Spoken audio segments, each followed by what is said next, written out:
Перевоплощение человека после макияжа это увлекательно и интересно. В каждом человеке раскрывать что-то новое и другое.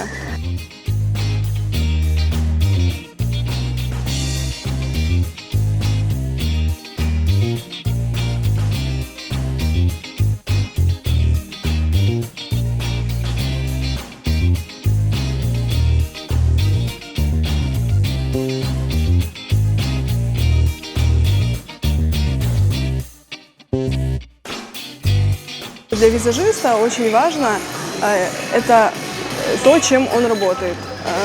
Профессиональная косметика отличается от масс-маркета, от тех марок, которые рекламируются, тем, что она более стойкая, качественная и пигментированная.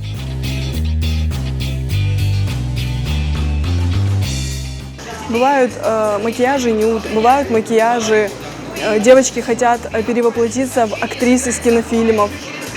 То есть абсолютно разные задачи, и этим наша профессия, она интересна, то, что ты можешь творить и воплощать и свои мечты, и мечты другого человека.